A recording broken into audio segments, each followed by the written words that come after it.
اللهم صل على سيدنا محمد وعلى آله وصحبه وعلى بیته وبارک وسلم۔ نہایت ہی واجب الاحترام دینی بھائیوں اور ساتھیوں، سورہ حامیم سجدہ کا فیض جاری ہے اور قیامت تک جاری رہے گا۔ اس میں ہم اس کی 25 آیات بینات مکمل کر چکے ہیں اور اللہ کا نام لے کر شروع کرتے ہیں۔ اعوذ باللہ من الشیطان الرجیم، بسم اللہ الرحمن الرحیم۔ وقال الذين كفروا لا تسمعوا لهذا القرآن والغوا فيه لعلكم تغلبون، اور کافر بولے یہ قرآن پاک نہ سنو اور اس میں بےہودہ شور کرو، غل کرو، شاید یوں ہی تم غالب آ جاؤ۔ شور مچاؤ۔ کفار ایک دوسرے سے کہتے تھے کہ جب محمد صلی اللہ علیہ وسلم قرآن پاک پڑھے تو زور زور سے شور کرو، خوب چلاؤ، اونچی اونچی آوازیں نکال کر چیخو، بے معنی کلمات سے شور کرو، تالیاں اور سیٹیاں بجاؤ تاکہ کوئی قرآن پاک نہ سننے پائے اور رسول کریم صلی اللہ علیہ وسلم پریشان ہو جائے۔ فَلَنُذِيقَنَّ الَّذِينَ كَفَرُوا عَذَابًا شَدِيدًا، تو بے شک ضرور ہم کافروں کو سخت عذاب سکھائیں گے۔ وَلَنَجْزِيَنَّهُمْ أَسْوَأَ الَّذِي كَانُوا يَعْمَلُونَ، اور بے شک ہم ان کے برے سے برے کام کا انہیں بدلہ دیں گے۔ ذَلِكَ جَزَاءُ أَعْدَاءِ اللَّهِ النَّارُ، یہ ہے اللہ کے دشمنوں کا بدلہ، آگ۔ لَهُمْ فِيهَا دَارُ الْخُلْدِ، اس میں انہیں ہمیشہ رہنا ہے۔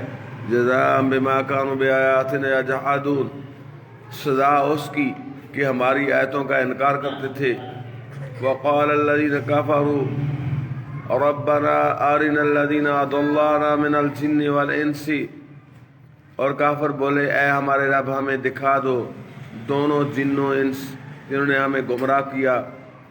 نجعلهما تحت اقدامنا، کہ ہم انہیں اپنے پاؤں تلے ڈالے، لیکونا من الاسفلین، کہ وہ ہر نیچے سے نیچے رہے۔ ان الذين قالوا ربنا الله ثم استقاموا تتنزل عليهم الملائكة الا تخافوا ولا تحزنوا، بے شک وہ جنہوں نے کہا ہمارا رب اللہ ہے۔ حاجی عارف صاحب تشریف لائے، مرحبا۔ اللہ، بے شک وہ جنہوں نے کہا ہمارا رب اللہ ہے، پھر اس پر قائم رہے۔ تتنزل علیہم الملائکۃ، ان پر فرشتے اترتے ہیں۔ اللہ تخافوا ولا تحزنوا، کہ نہ ڈرو اور نہ غم کرو۔ وابشروا بالجنۃ التي کنتم توعدون، اور خوش ہو اس جنت پر جس کا تمہیں وعدہ دیا جاتا تھا۔ اللہ، نحن اولیاؤکم فی الحیات الدنیا وفی الآخرہ، ہم تمہارے دوست ہیں دنیا کی زندگی میں بھی اور آخرت میں۔ وَلَكُمْ فِيهَا مَا تَشْتَهِي أَنفُسُكُمْ وَلَكُمْ فِيهَا مَا تَدَّعُونَ، اور تمہارے لیے ہے اس میں جو تمہارا جی چاہے، اور تمہارے لیے ہے اس میں جو مانگو۔ نُزُلًا مِّن غَفُورٍ رَحِيمٍ، مہمانی بخشنے والے مہربان کی طرف سے۔ سبحان اللہ، سبحان اللہ۔ سیدنا صدیق اکبر رضی اللہ تعالیٰ عنہ فرماتے ہیں ان سے پوچھا گیا استقامت کیا ہے؟ آپ نے فرمایا یہ استقامت یہ ہے کہ اللہ تعالیٰ کے ساتھ کسی کو شریک نہ کرے۔ حضرت عمر رضی اللہ تعالیٰ نے فرمایا استقامت یہ ہے کہ امر و نہی پر قائم رہے۔ سیدنا عثمان غنی رضی اللہ تعالیٰ نے فرمایا استقامت یہ ہے کہ عمل میں اخلاص کرے۔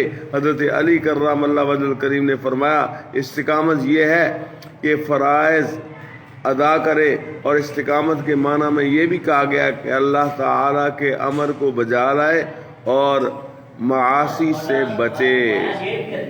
صلی اللہ علیہ محمد وعلی آلہ وصحبہ وعلی بیتہ وبارک وسلم۔